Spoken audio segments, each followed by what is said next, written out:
Assalamualaikum warahmatullahi wabarakatuh. Bertemu lagi dengan RN Sunarsih ya. Kali ini saya akan membahas suatu tema, bagaimana cara kita mensikapi suatu permasalahan.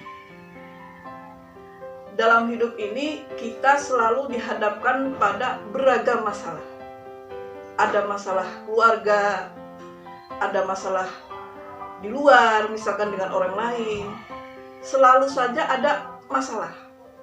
Masalah keluarga, misalkan masalah ekonomi, masalah anak yang nakal, masalah anak yang di PHK bekerja.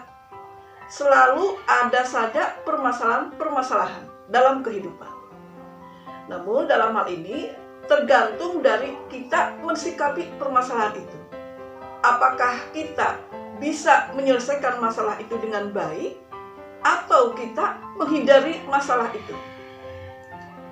Ada quotes yang menyatakan begini: 2 sendok garam yang dimasukkan ke dalam gelas itu jelas akan berbeda kepekatannya dengan 2 sendok garam yang dimasukkan ke dalam kolam.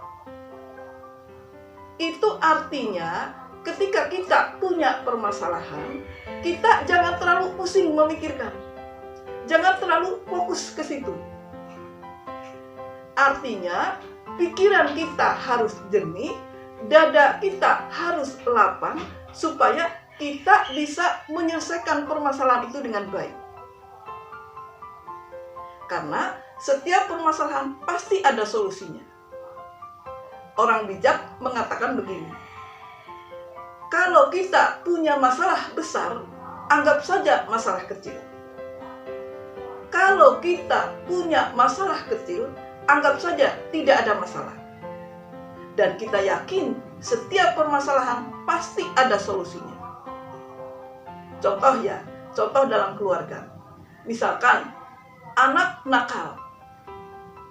Kalau anak nakal itu pasti penyebabnya 2. 1, kurang kasih sayang. Yang kedua, karena lingkungan yang buruk.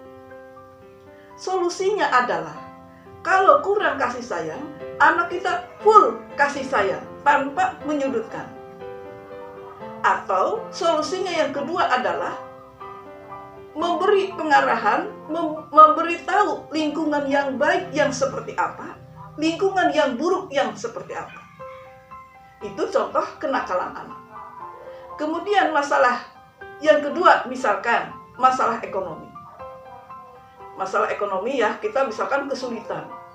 Solusinya ya kita mau belajar mengurangi kelemahan diri dan meningkatkan kualitas diri, meningkatkan keterampilan supaya kita bisa eksis dan kita terus bekerja maksimal supaya bisa mencukupi kebutuhan.